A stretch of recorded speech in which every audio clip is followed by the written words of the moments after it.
Yeah. Okay. All There. right. I came sliding in right on time. I was like, so do we have class? I Right on time. I came in on two wheels. I had a proposal defense this afternoon. Oh, okay. So I just got through with it and got on. But no. Now I didn't grade discussion boards. They weren't there when I graded this afternoon. So I'll talk about them next week. We didn't have any on the week that of the case study, and then the three that came in just came in a few minutes ago. So we're fine on that. We'll go ahead and get started. Um, I just heard from what was it, Kayla, that she's got a dental emergency with her daughter, I believe. So pray, yeah, prayers for her. Oh Lord, children and teeth. Yeah.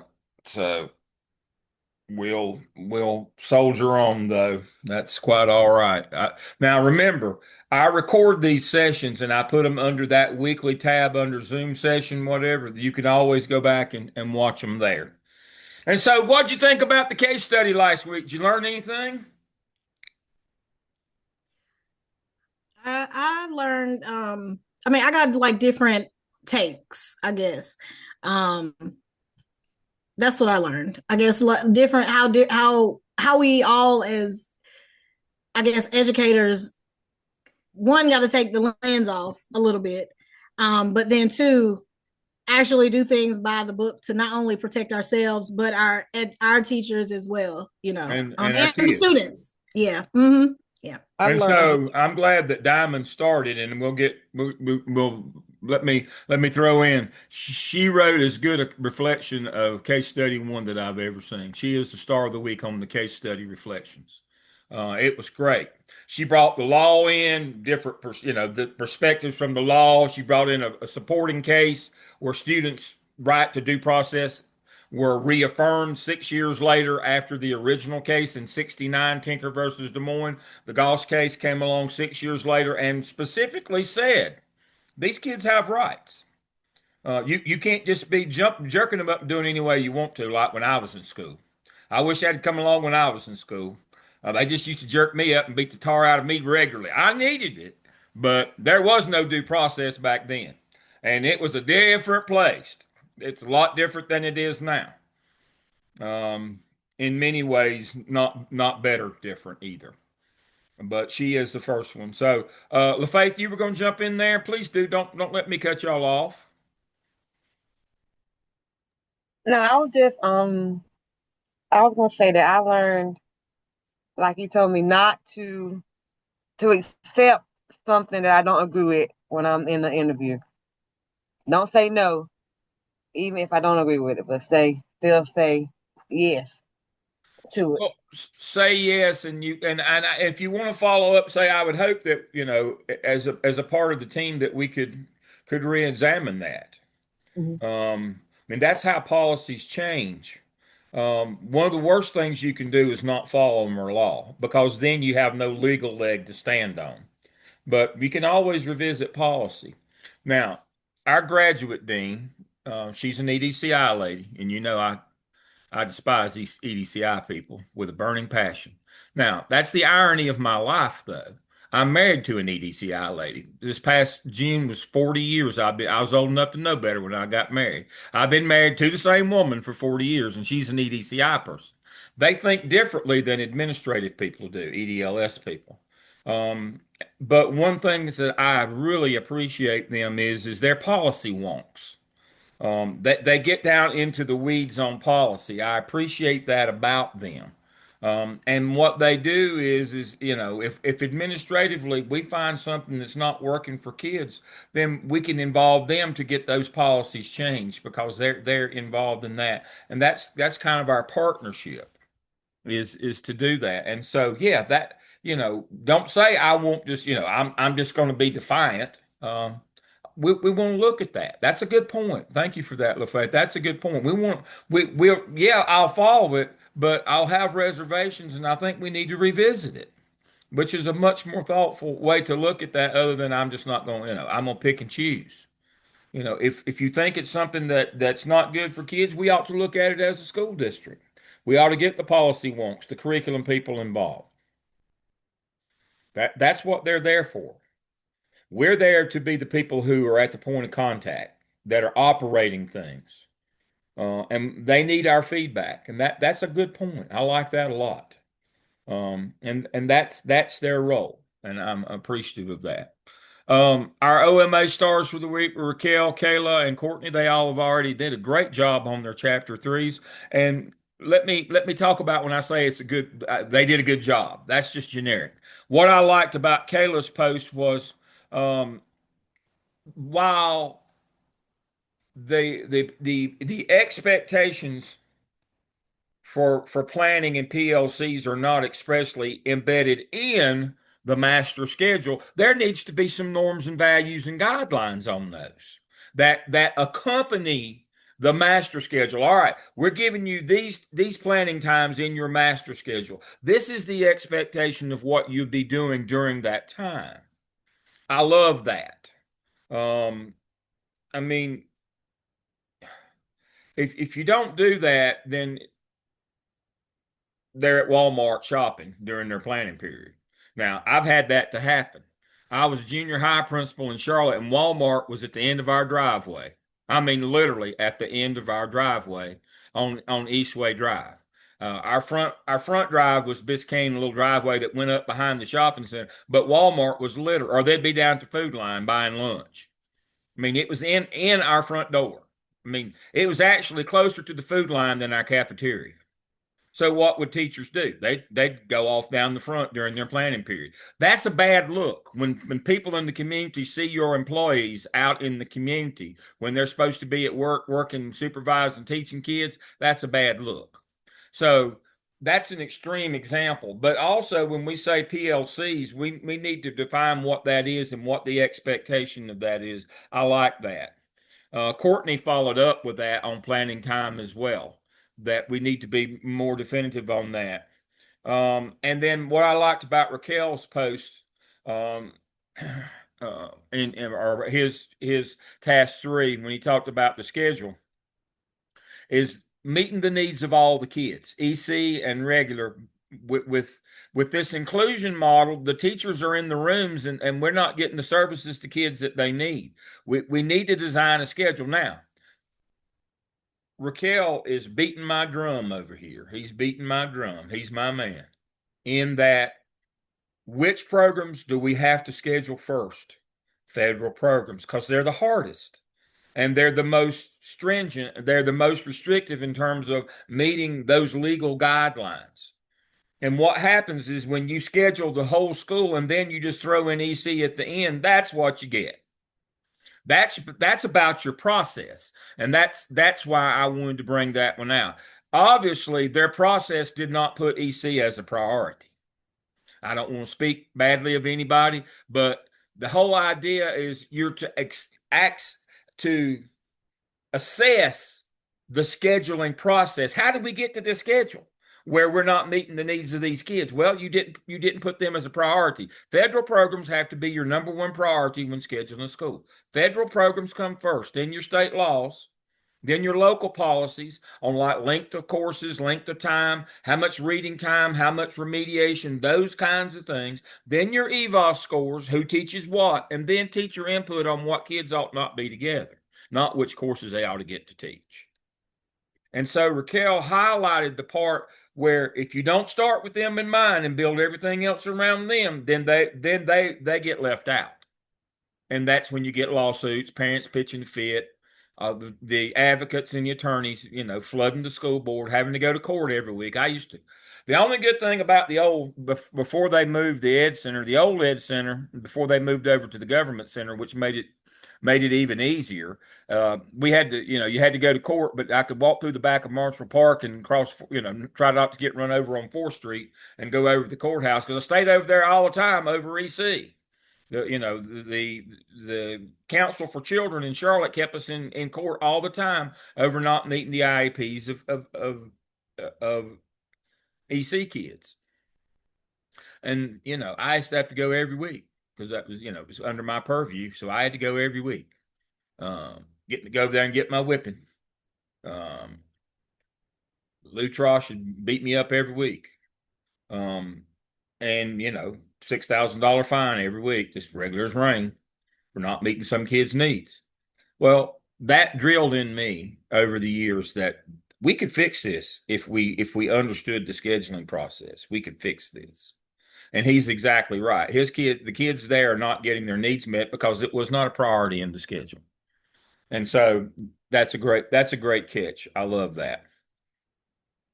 All right. I want to talk to you about case study two. Case study two is kind of out of place. It's a financial case study, and we're going to get to finance later, and it comes up in 2 weeks. But I wanted to go ahead and talk about it tonight before you start meeting about it, or if you're meeting about it. I want to make sure you understand it. I'm not going to spend a lot of time on it. You can, I don't like to read stuff that y'all can read. So let me share my screen. I'm on our. Um, so just as a reminder, we're in week 5 class.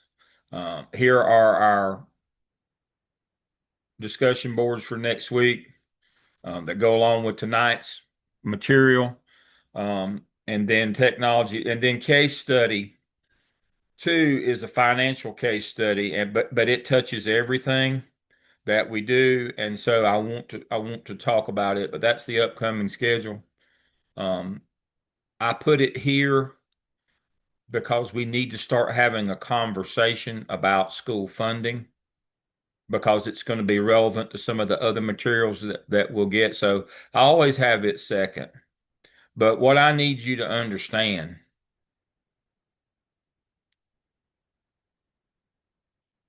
is what was held. That's the finding. Held means finding.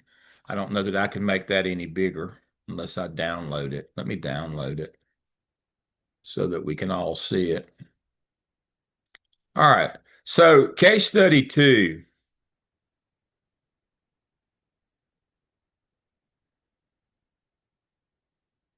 Come on and open up.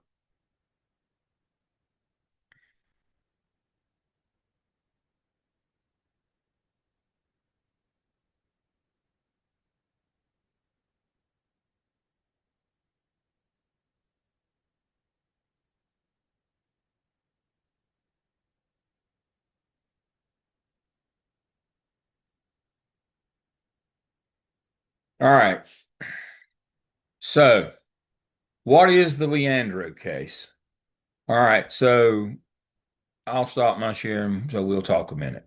The Leandro case is, while it was a North Carolina case, it is kind of the case model for the United States on funding, state funding of public schools. It's certainly the law of the land in North Carolina, but it's also has caused the law of the land in South Carolina and a lot of other states. It is one of those nationally referenced cases. And so Leandro was the name of a family in Hoke, Hoke, Hoke County, Rayford, right outside of Fayetteville in North Carolina.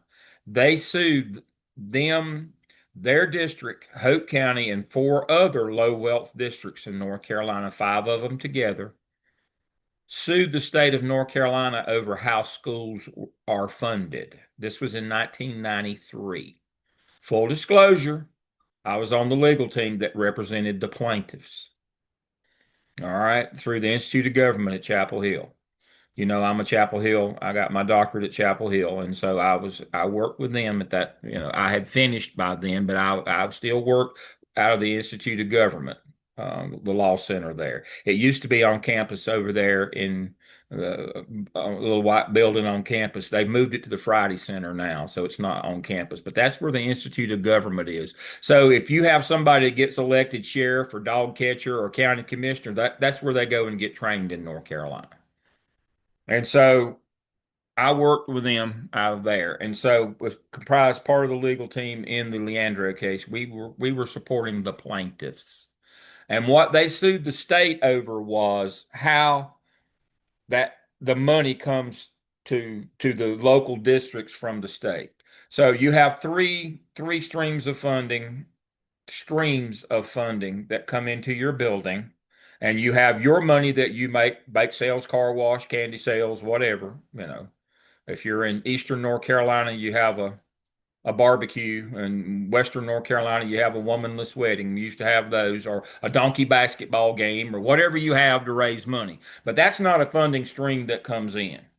So you have one, two, and three. That's the code on them: federal, state, local. And then you have a five code, which combines some of those. But the three funding streams are federal, state, local. Now, federal money only comes for your federal programs. Now, you were supposed to learn about that. That's one of the reasons why we defined those for you in that master scheduling PowerPoint that I did, and what we were to look at this semester in terms of what are your federal programs that you got to schedule first. Well, the career and technical education, EC, 504, English as a second language, um, Title I, and gifted. Those are the six federal that are federally funded. That means they pay for the teachers. All right. Who pays for all the other teachers? Well, that would be that would be the state.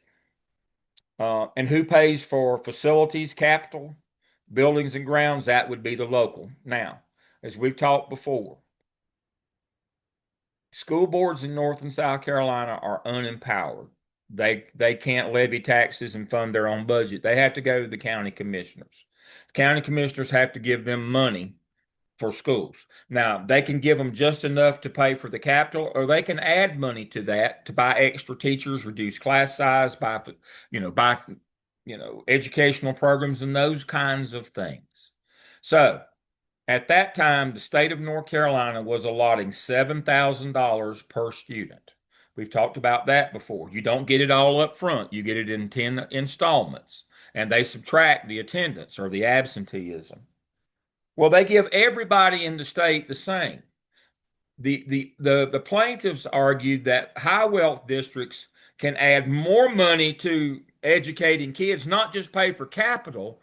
They can fund more teachers and more things for kids to educate kids.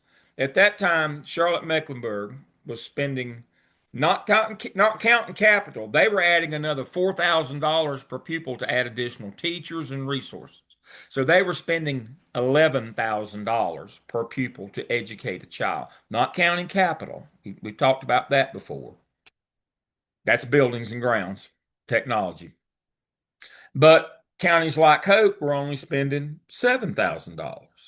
So the Leandro lawsuit was about equalizing that funding at the end. So what you would do is you'd give Wake and Charlotte high wealth districts $2,000 less per pupil. You would give the poor ones $2,000 more, and in the end, they'd both end up at $9,000 per pupil rather than one at 7 and one at 11. District power equalizing with a recapture provision. It's a thing. A lot of states run that. They fund you on how expensive it is to educate kids, not just every kid's the same. So that was the lawsuit. It wasn't decided until 1997. In 1997, the lawsuit was decided in favor of the state. But they said now you got to give them some more money on capital, but they haven't. As we said before, the General Assembly just says we don't have to. But we started the lottery. No money has come from the lottery. That's a hoax. That's a regressive tax on poor people. That's just a hoax. But no more money has come to fund schools. But the whole idea was we need more for certain kids than others in certain areas. But the state Supreme Court held or found that whatever we send you is adequate to educate a child, a basic education.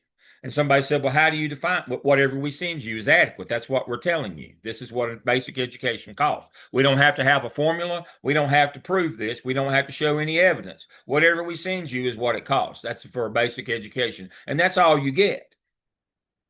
And not only are we not going to adjust the money by district, you're not allowed to adjust the money within the district.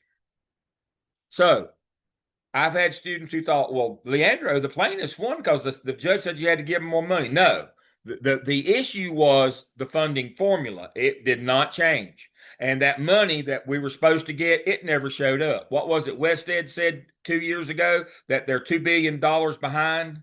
And the General Assembly said, you can't make us. We're not giving you any of that. It doesn't say in the law that we have to give you any money.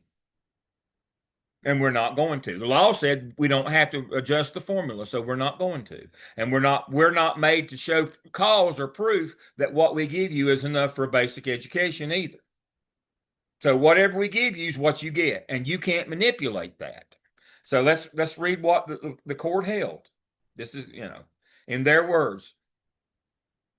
Let me share my screen.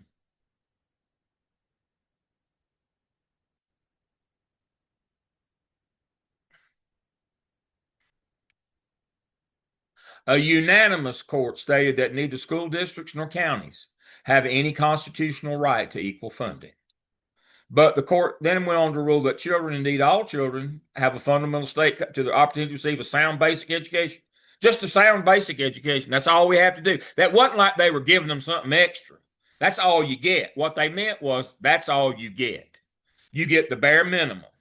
Of equal significance, the Supreme Court ruled that state and North Carolina, not local school districts, has the ultimate constitutional obligation to actively safeguard and successfully deliver every child's Leandro right, no exceptions, no excuses. What that means is you can't move the money around yourself.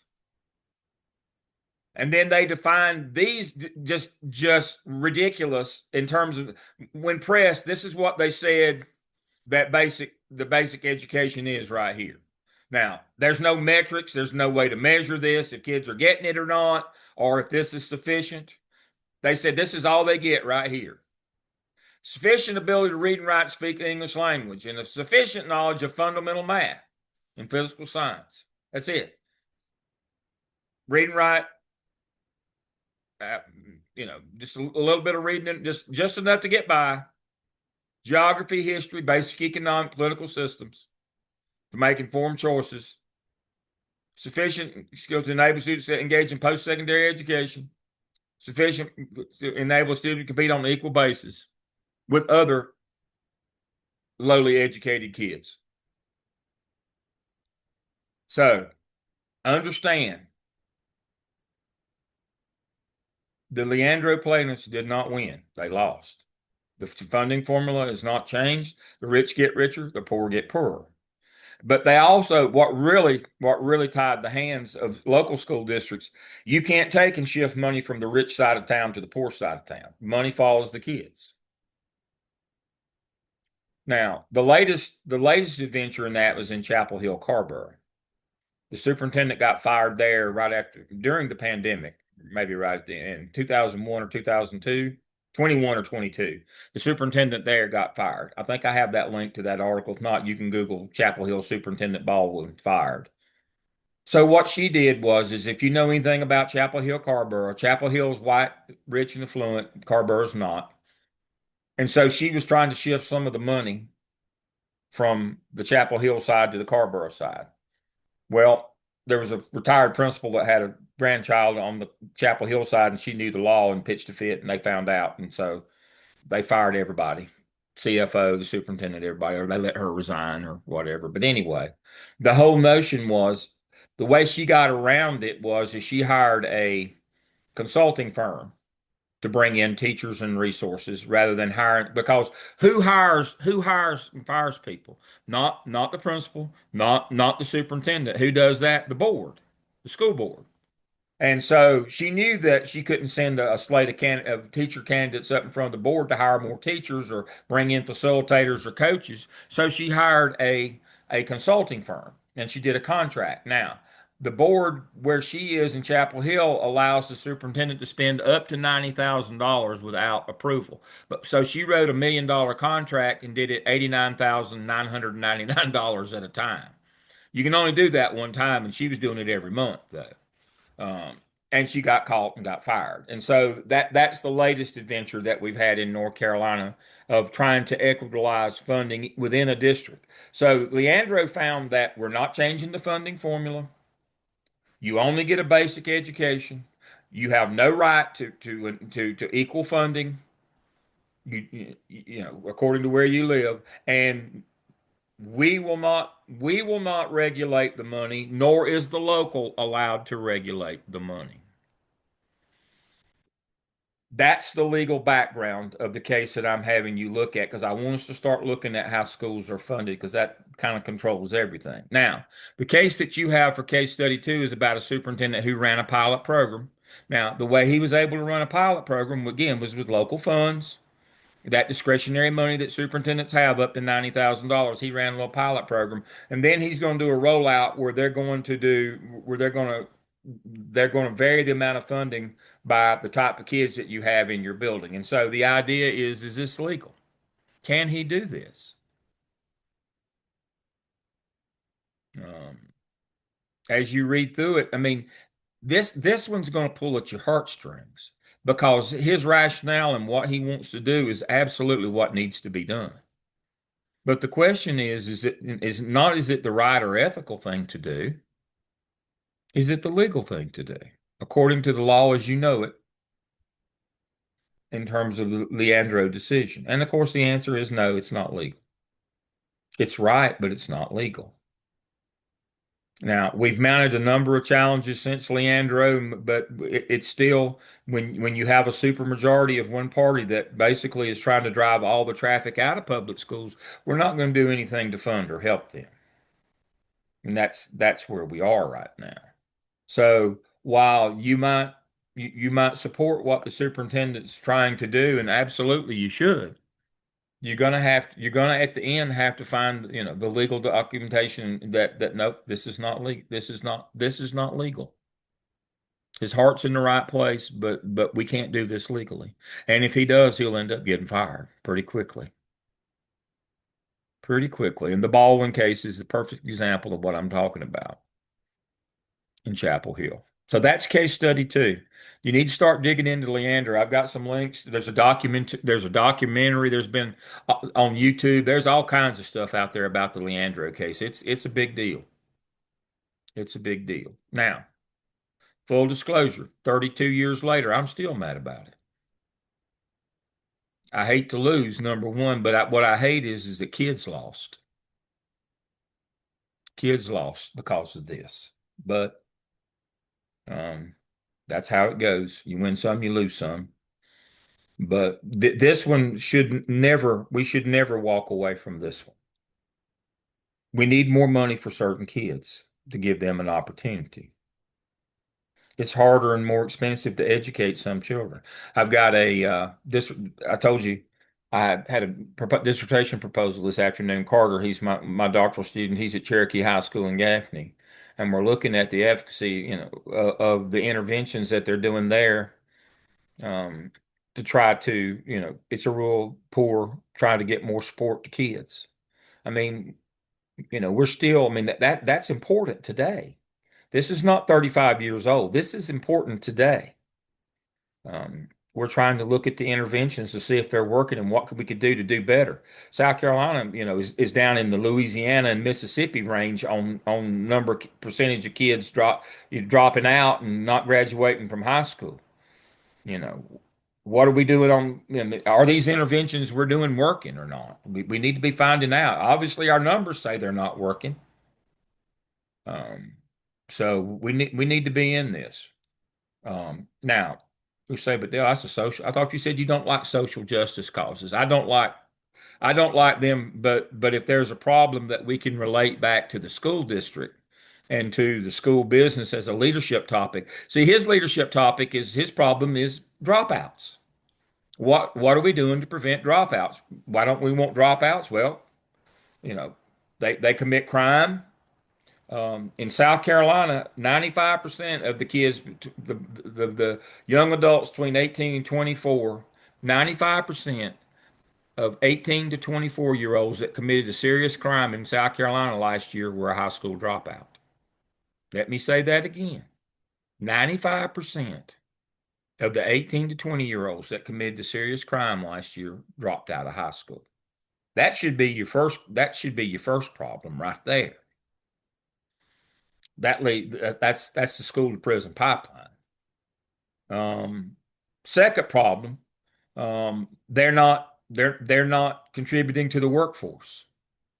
Now, I'm old enough by far, but I don't collect my Social Security yet. I'm just letting it accrue.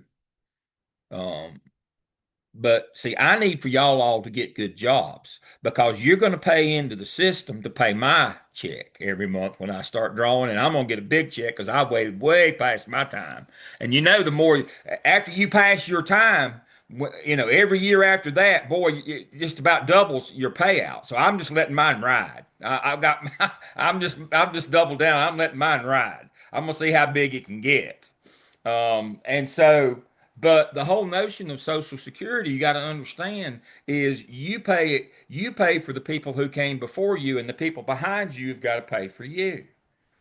And it's an economic, if nobody behind you is paying, there's not going to be any money for you. And so we want we want them to graduate. We want them to get good jobs, meaningful lives, secondary, vocational training, whatever. Quit committing crimes. They become almost, I sound like Trump now. They all become criminals. But 95% of them, of the crimes, I'm not saying 95%, but 95% of the kids, and that they are kids to me, 18 to 24, that commit crimes dropped out of high school. There's a compelling reason why we need to address this. Yes, it's a social justice issue. But it's more than that. It's a societal issue. It's a school issue because dropouts, we lose the funding for them. It hurts our bottom line. We can't run programs. How do we get funded? On the number of kids that show up every day. Remember how the funding stream works? We don't get paid for the ones on the roll or used to come or the number of teachers we have. We get paid, we get reimbursed for the number of kids that we have. Dropouts hurt financially, they hurt society, they hurt everything. So, if you've got a social justice topic in mind, how does it link to a problem that we have in the school business that an administrator would be faced with? That's how you get your social justice topics in. That's how you get them in, right there.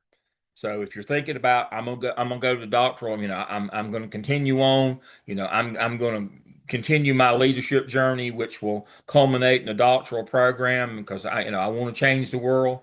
Understand that changing the world, that's what we want in the context of a problem that we're trying to solve in the business. But again, we're still trying to solve some of these problems today. I mean, we identified this a long time ago that a lot of it's inequity in funding and opportunity, and we're still dealing with that now. And so Leandro has so many tentacles. It is the national case for school funding. And so you need to start diving into it because it takes a minute. Your presentation will be in 2 weeks, but the learning from Leandro weaves through everything we do for the rest of the semester and what we do operating schools. So it's real important. Leandro is real important. So go ahead and start diving into Leandro. I think you'll enjoy it. Now it'll make you mad. I told you, 32 years later, I'm still mad. Every time I read it, every semester I read it, I get mad all over again. But if we ever get to the point where we aren't mad anymore, then we don't need to be in the business because we're not here for kids. If it doesn't make us angry and more determined to try to change things, then we're in the wrong place. So hopefully it'll make you mad too. All right, let me share my screen. So that's our case study coming up in 2 weeks. We're prepared for that. I can close that one. Don't say. All right, so let's look at some content for the evening. All right, so as I said, tonight is our discussion boards, and I talked about these, and they just started coming in today. You were to observe a due process report, surprise you. Read chapter 4 in school law as support of that, what you should be seeing. Interview a AP or other school disciplinarian, what are their concerns? And again, the supporting documentation for that is in school law chapter 6 and 9. If you'll read those, you'll kind of know what to talk about, what you should be interested in. All right. As always, after tonight, I will right here right above this one. This is the one that if some students like to prepare ahead of time. This is the last time I taught this actual lesson is right here, but I will put this week's lesson. So last week's lesson, as you can see, is right here. And so that's where I put those if you want to go back and access them. All right. So tonight is I won't get to all this, and I planned that because we'll finish it up next week uh, with bullying, but we're going to get as far as we can tonight. I'm mindful of our time. I want to start right here. And that link's not working. Good. And so that will allow me to come here.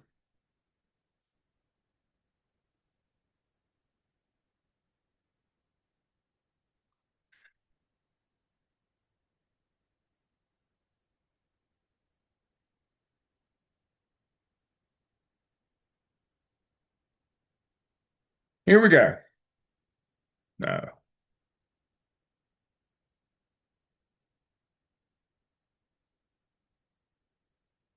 Okay, now that one is for dropouts. I want this one. I want the manual right here. So let me get this link and update it while I'm doing it.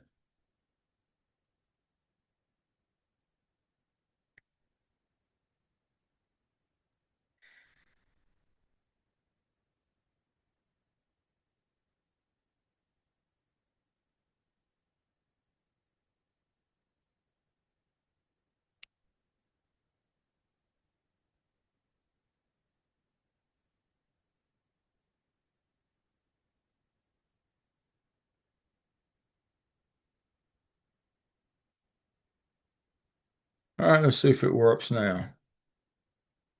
Look at that. It's almost like I know how to drive this thing. All right, now I'm not being sacrilegious. Now, um, pull my Bible out here. This is my daily Bible. I've only had this one. According to this inscription, I've had this with me every day since February 13th, 1966. I've had this Bible with me. So I've had it a minute. So I'm not being sacrilegious when I say this is your Bible as an assistant principal. This is the most important document that you will own as an assistant principal because this is how you report discipline data. Same procedures in South Carolina, basically, and the laws are all the same. This will be your number one job, processing discipline and how you go about reporting that in your state system. Now, North Carolina, we've been using Power School forever. What are we replacing Power School with? Infinite Campus, and it sucks. Yeah, it's not good. That's why there isn't a new manual out yet. Because it's not working well enough for them to do a manual like this to show how to do it. But you're going to have to figure out what's important about this is understanding the process of discipline. Early on in this manual, it tells you we report incidents, not outcomes. That reporting is around incidents. Now, what that means is I've had principals stupid enough to tell me when I was in charge in Charlotte, I didn't have to report that because I didn't suspend that kid. That's an outcome. So what you're telling me, those two kids didn't fight and that didn't get hurt. No, but if I didn't suspend them, I don't have. That's not what the manual says. First thing it says, it's organized around incidents, not what happened as a result of, but what happened. That's what the state requires you to report. And there's different categories. There's just unacceptable behavior, but then there's ROs, a prefix. That means you got to tell law enforcement. Remember when we looked at 115C288? Certain things had to be reported to law enforcement, then the superintendent. That's what we're talking about. This manual defines all that for you.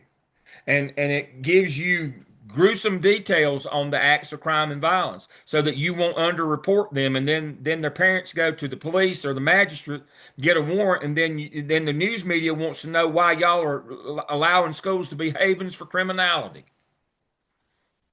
And I told you I had a middle school that reported everything as bus, had 6 rapes on the bus and reported them as bus misbehavior, hiding them. This manual tells you everything you need to know. Now, this manual is 168 pages long. Yeah, but you better know it from front to back. So as we dive in, first thing it tells you is we no longer file a separate report to the federal government. Now they pull the federal reporting data out of this as well. So if you report incorrectly, not only do you violate state law and put your money from the state at risk, you violate federal law and you put your federal funding at risk too. Creating procedures and complying. Now, you will see two different things. You'll see policy from the State Board of Education, but you'll also see laws, and those will be, those will have general statute, GS, in front of them. And so this is so that you stay in compliance with both the law and policy from the State Board of Education. Okay. Allows North Carolina to fulfill its data reporting obligations in the area of school crime and violence, suspension, expulsions, corporal punishment, and placement of students in alternative. It's a rich database, and it says right here that they now do all their federal stuff out of this. Right here is the authority. Here's the state statutes that says you have to do this. Right here, 115C says certain criminals have to be reported to law enforcement. Right there it is. State board policy. And then the federal law of No Child Left Behind says kids don't have to go to persistently dangerous school. Here are the 9 things that count against you in that calculation: homicide, assault with injury, assault with a weapon, rape, sexual offense, sexual assault, kidnapping, robbery, and indecent liberties. These are the 9 that count. These will carry a PD prefix that we'll see in a few minutes. That means they count against your persistently dangerous total. Now, the threshold is 1 for every 200 kids. So if you've got 200 kids in your school, you get 1 incident per year. If you exceed that, you will go on the watch list for persistently dangerous school. If you got 1,000 kids, if you exceed 5 incidents per year, you will go on the watch list. Now, don't be that. I've had students in the past when I used to say it's because the original language said 5 for 1,000, and they said, well, we don't have to worry because we don't have 1,000 kids. No, it's 1 for every 200. It's a percentage. You have to report these things. You say, well, I just won't report them. You get caught not reporting these, you'll lose your job that day. If one of these happens on your campus and you don't call the police and you don't tell anybody, if you handle it in-house, somebody will come and you will lose your house. When they did this at Butler High School, I fired everybody from the principal to the data manager and everybody in between. You will not do this. The lawsuits, oh my God. The penalties that we had to pay, oh my God. I don't care how good he is at football. You will not hide this stuff. You get caught, that's the end of you. You will not work in this business again. All these state policies see right here, Office of Civil Rights data collection is now done through this. We used to file a separate report, but now we file it. So what that means is we have to be much more complete. Everything that happens in your building that has a referral has to go into Power School or Infinite Campus. And I did say everything. Now, if you use Educator's Handbook in your district, that's a scam. You don't need it. That's just a way to edit your data so that it looks better. Nowhere in this manual from the state will you see major and minor incidents or infractions. There is no such thing. If it happened, you are to report it, period. Educator's Handbook, it's a wink and a nod. You're supposed to upload your data out of it, but I know what happens. We curate our data in Educator's Handbook so that only about 1/4 of the stuff ever gets to the state. You get caught doing that, you lose your house. Everything that you do. So again, we don't just report what we did. The state doesn't care what punishment. There's nowhere in here does it say what punishment you have to give a kid. It says this is what you got to report to us. The code of conduct from your district does the punishment, the consequence side. The manual just talks about you got to report it. And I've already covered the ESA, Elementary Secondary Act of 65, special ed. I've already covered all that stuff. What must be reported? Pretty much everything that happens. Look, everything that happens in your building has to be reported. There's nothing on this list you can say, well, I don't have to report that. Yeah, everything that happens. Because we're doing the federal report as well out of this, and it was much more comprehensive.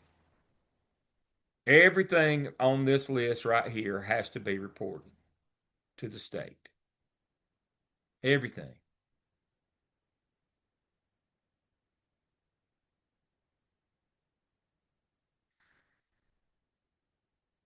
Data collection is organized around incidents. Right here, best practices, be familiar with federal and state reporting requirements. Carry this manual with you. Disciplinary data reporting is organized around incidents, not outcomes. I had a principal. This is such a tragic story. I had a kid at East Mecklenburg High School. The bell rang at we used to get out at 2:15. The bell rang at 2:15. We got the big high schools in Charlotte get out at 2:15 because they're early start. Not all of them, but the big ones do. When I was principal at Olympic, we got out at 2:15. Kid went straight to his car, and before the buses left the lot, by 2:30, kid got in his car, pulled out a gun, and killed himself right there in the parking lot of D-SMEC. And they had the principal argue he shouldn't have to report that because the bell had already rung. I mean, that's we're if it happens on your campus, what if it happens? All right. When I was a junior high principal in Charlotte, over the Thanksgiving holiday, somebody pulled a car up on the backside of our campus. We didn't have gates or any of that because we were in the middle of town, and pulled it under our breezeway that went from the gym to the auxiliary gym and set the car on fire. Did I have to report that? Yeah. It didn't matter at school wasn't in, that wasn't one of our kids did it. It happened on our campus. I had an incident when I was in the central office where the police were chasing a car through town, and he crashed into a telephone pole on one of the elementary campuses. And he was drunk and had a weapon on him. And all that has to be reported. If it happens on your campus, you have to report it. They have a place in Power School that says who the offender is. Sometimes the offender type is other, and sometimes it's teacher. So we'll look at those in a minute. But we report what happened on your campus 24 hours a day, 7 days a week, and what happens on the bus and at the bus stop. That's what we're required to do. You can't come up with some excuse, well, it was on, it was on Saturday when that happened. No. If it was on your campus, it happened. And then you've got your persistently dangerous violent crimes, you got reportable offenses, you got your UBs, acceptable behaviors, seclusions and restraints. Right here they are. Here's persistently dangerous ones. As I told you, these are the ones you got to call the police, and these right here have to be called in as well. These have to be called to the police as well. And here's all the different. This is what you build your code of conduct after. The state says these things are not allowed in our school, so your code of conduct picks up from right here and then decides what level system or tier system they're going to use to give punishment. But the state, because they're paying for things, says these are the things that are unacceptable in our buildings. If we're paying you money to run schools, then you can't allow this stuff. Now you can decide locally through your code of conduct adopted by your Board of Education what your system of discipline and what consequences you're going to give kids. But now we tell you what you can and can't do, or what will and won't happen in your buildings. And that's what they're doing right here. And here's the guidance on what you have to put in. There's 3 screens, a bunch of stuff you have to put in. It gives you guidance on that. Gives you a lot of scenarios, tells you how to enter it. The most important one first, especially if it's a PD or an RO. We don't have to worry so much about submitting it anymore since we're on their servers and they download it monthly. Not a big deal anymore. If you change something, there's an exception report. You have to say why you went in and changed something. And that happens a lot. You know, in the heat of the battle, you're mad, especially if you get hit in the fight and you're breaking it up. Oh, it was a fight. But when you get to thinking about it, a little bit later on, you start having buyer's remorse. I put that in as a fight. That might have just been aggressive behavior. No, you know, that's why all incidents, a a violation of the law, whether it's just a straight crime or crime and violence, has to be in within 24 hours. So you won't get to thinking about it, get buyer's remorse, and all incidents have to be in 48 hours. But if it's a violation of the law, state requirement is it's got to be in here in 24 hours so that you won't sit down and try to figure out how I can not report this or enter into a conspiracy, get people together and make up a story or do whatever. And I've had all those to occur. One of my jobs along the way in Charlotte was to be in charge of this. When I think, what was I, assistant superintendent? I was in charge of this. I can't tell you the number of times. I mean, I saw some creative stuff, but you know, and I appreciated that, and I hope that helped them with their next career being that creative. But it ended theirs in the school business being that creative, trying to figure out. That's what I was talking about. They had a conspiracy organized at one of the high schools, and it went all the way down to the data manager. And even the SRO was in on it. I mean, I've seen if there's a dirty trick, I've seen it, and I probably did it at one point. But I've seen every dirty trick in the world. This is where you lose your job, and this carries criminal penalties as well. You may lose your freedom if you start diddling this data. I'll just tell you right now. But this is what you will deal with on a daily basis in schools. You better know how to do it and do it right. Be honest. I mean, if you can't track your data, how are you ever going to improve? Uh, all right. Incidents with more than, and they've got every scenario that you can think about here. General guidance. I mean, it's got guidance. It's got scenarios, entering participants, how to enter. You know, how to enter, who the reporter is, the offender, the victim, the witness. I mean, it's got everything in here. How you do this. If they're unknown, general guidance on behaviors. I mean, it's got it all, and it's got the definitions specifically on violent crimes and definitions. It's got assault, injury, assault using a weapon. I mean, it's got everything here, and so this one right here, I had a real bad incident with this one that cost us a bunch of money in Charlotte. So in Charlotte, I'll stop my share for a second. I'm watching our time. In Charlotte, we have a public separate called Morgan School. Morgan School's for violent kids. We have those rubber rooms inside that where you can get a kid, you know, so they can't harm themselves or others. And so one of the doors, there was something wrong with one of the doors, and they were struggling with the kid trying to get him in the room. And somehow the kid leveraged the door and just about tore a man's arm off. Just ripped his shoulder right out. The BMT behavior mod technician that was working with him was that they were struggling to get him in there, and you know, and so I mean the kid did it. I mean, you know, this kid was trying to kill them all, and that man ended up, you know, with this total, you know, and he had to have a series of surgeries. I mean, he was out of work for 6 months. Um, Principal reported as assault, just simple assault, no injury. What happened when the man went to file his workman's comp with Charlotte Met? He was denied. He said, "You didn't have any injury. You're trying to defraud us." They wanted to fire him. Said that he was perpetrating a fraud. The principal reported no injury.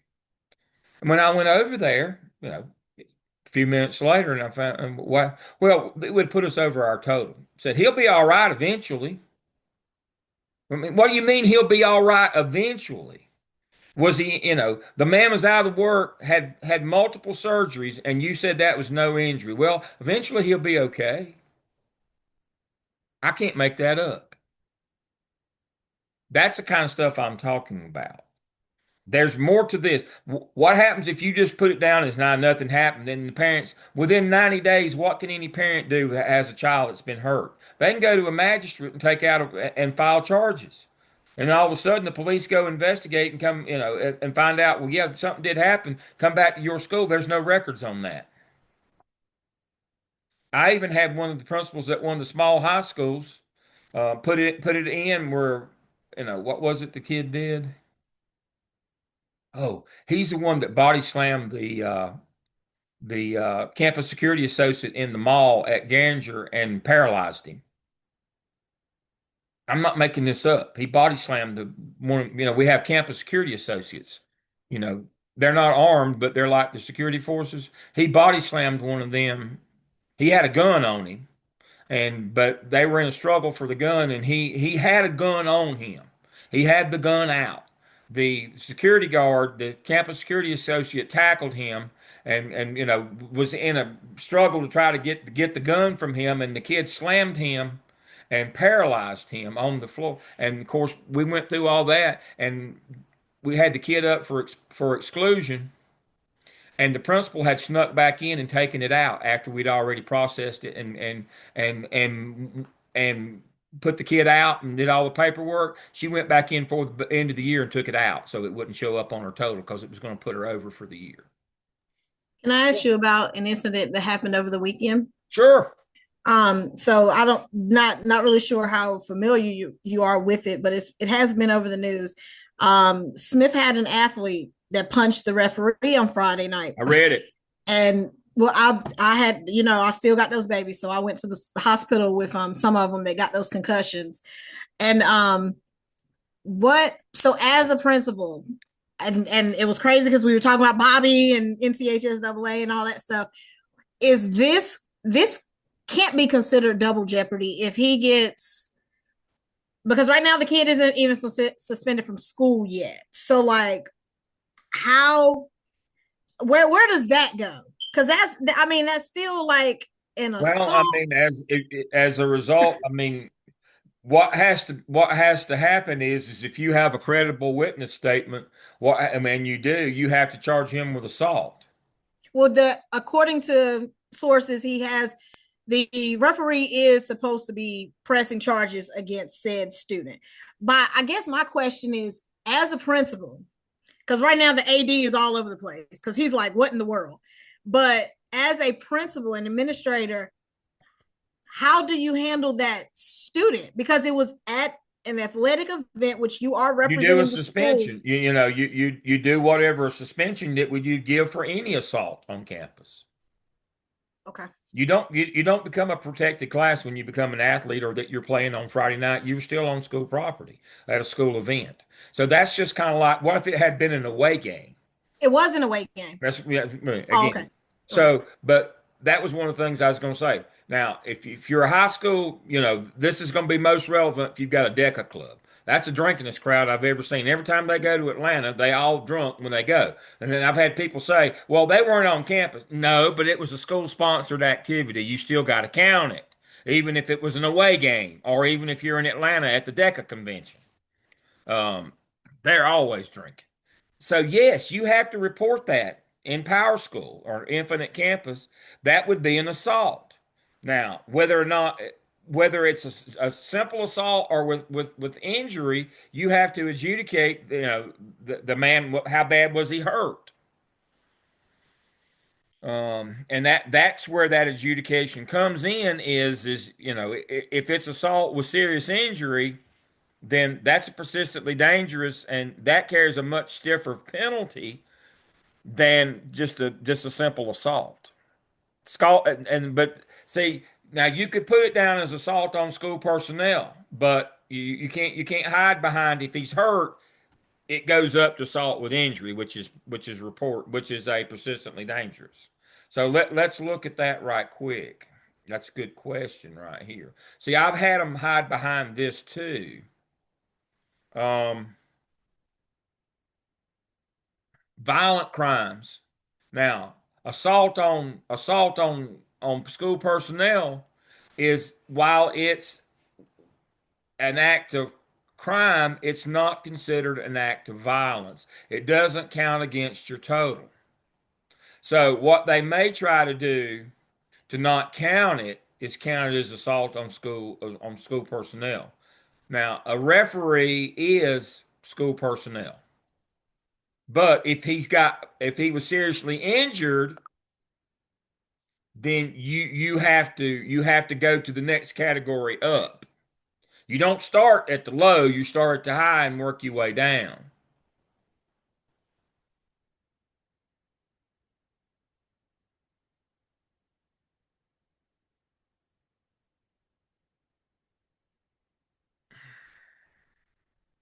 See right here what I'm talking about? They may try to weasel out and do that one because that's just an RO. This is a PD. These count against you. See the difference right here? Assault with serious injury. So a determination, this is what I'm talking about. The principal determined that having your arm torn off and being out of work for 6 months and multiple saves wasn't serious, so she could count it as just a simple assault on school personnel. And so the rule of thumb was in Charlotte, they miss work, it's a serious assault, and if they have to have, we can't, we're not going to get into denying they're out because of an injury caused on the job, and we deny them their workman's comp. We're going to lose that case 100 times out of 100 in court. So the issue now is he's got to be charged with assault. It might be a simple assault, but because it was on school personnel, it can't just be like two kids. It has to be one of these two. It has to either be a simple assault, which is assault on school personnel, which you still have to is a reportable offense and he'd still be out for 10 days. Or it's assault with serious injury. And that means 10 days in an exclusion hearing.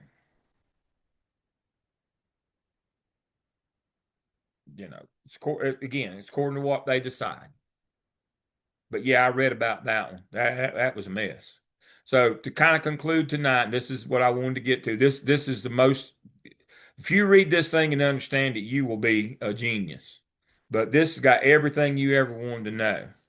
And again, here's all the definitions for all those violent crimes there right here, so that you won't get it wrong.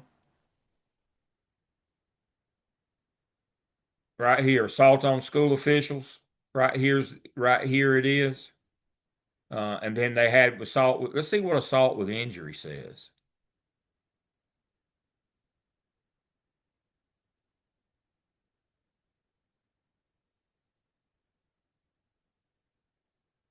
Assault resulting in serious personal injury, substantial risk of death, serious or permanent disfigurement, a coma, a permanent or protracted condition that causes extreme pain, permanent or protracted loss or impairment of the function of any body, member, or organ. That's like you can't use your arm for 6 months. Prolonged hospitalization. If any of those happened, then it has to be serious injury, assault with serious injury. Or it's either that or it's this. Assault on school personnel. An employee includes one who is employed by the local board, and the referees are. That's why I said he's considered the referee is school personnel.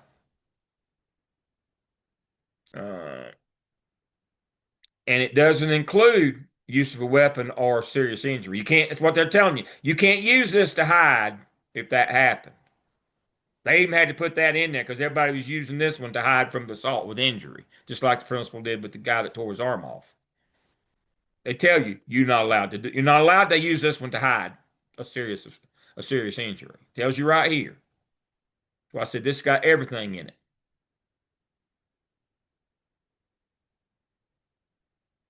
It's got everything. So to the people who argue if I don't suspend the kid, I don't have to report it. No, there's 1,000 other consequences other than suspension. And that's That's where I'm trying to get to here. It's way in the back here. And here's all the stuff that they don't allow and a definition of it. This should all be in your code of conduct. Let me see. I got one more thing. I'm watching our time. On consequences. Now they don't tell you what to do. They just say, you got to tell us what you did. But now they don't tell you. They don't require any kind of a consequence or punishment for anything.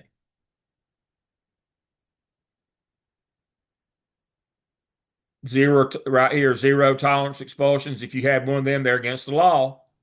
So you have to do that. You have to tell on yourself if you did it.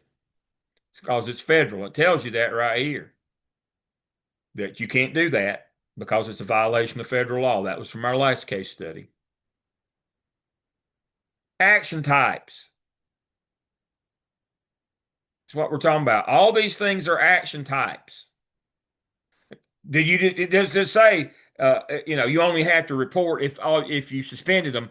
I don't care if you did any of these action types. Time out. Sound familiar? Elementary school. If you gave them a timeout, it's got to go in there. Now, according to Educator's Handbook, you don't. But what's the state law say? And right here, they've even got the general statute right that says that you can't be doing that deal where you're not reporting it. It says right there you got to. Detentions, lunch detention in school, before school, supervised activities, bus suspension, student pays restitution, revoked driving privileges, restrictions of school, conference. If all you did was have a conference with a kid, it still goes in Power School, Infinite Campus. And they tell you all that right here. And then, they also give you the definition of other. Other's not when you have a weapon and you put it in as other to hide it. Can't do that. Tells you that right here. And it also has the victim, so it's not just, if an adult does a bad thing or somebody, another person uh, comes on your campus and wrecks a car, then there's a place to put all that in here. Then it goes to scenarios. Preschool. Some of you are in preschool. Won't know about preschool. I've got one of my docs is a preschool. Right here's preschool. Tells you that. This notion that we don't do this, yeah, you do. You got to report that. And it's got alternative schools in the back. So there's nothing that I can teach you that will be as good as on discipline as reading that manual. You will have a totally different understanding, a much thorough understanding of due process and discipline if you can master that manual. It is the Bible especially for a new assistant principal. It is the Bible. And I'm not being sacrilegious. That's how important, how important Bible is in my life, and that's what I'm telling you. It's that important in your life, your professional life. Of any document, that's the most important one right there. Making sure you get that right. That not only if you get that wrong, will it end your career immediately? It may end your freedom. You may go to jail. All right. So we'll pick up with code of conduct and how you take that manual. The next step now is this came down like Moses brought the tablets down. The state brought you this manual down. Now you interpret that into your code of conduct for your district, and it's adopted by your school board. That's how discipline starts. It starts from the source. This is federal, state law, and school board policy, state school board policy, same in South Carolina. That's where it comes from. This is the manual. It comes down to your local district. It's interpreted and put together in a code of conduct. And then it's sent out to you for you to institute that in your schools. That is the legal process for discipline in public schools right there. I have shown you where it came from. They pull all that stuff together, those federal laws, they quoted them in there, the state laws and the policies. They put it all in one handy dandy place for you. and they've interpreted it. They've got all those scenarios. They've interpreted it for you. Now you're to put together, as a school district, a code of conduct that supports that manual. That's where we'll pick up next time. All right. We went a couple minutes over, but we didn't do bad. I'll do better next time. I appreciate you being with me tonight. I'm really impressed with your work. I'll read your discussion board post as soon as I get this video processed, and we'll move on. Dr. Maraglia is on the road. She has a son in New York, but she'll be back with us next week. All right. Y'all have a good week. I appreciate you. Thank you. Good night.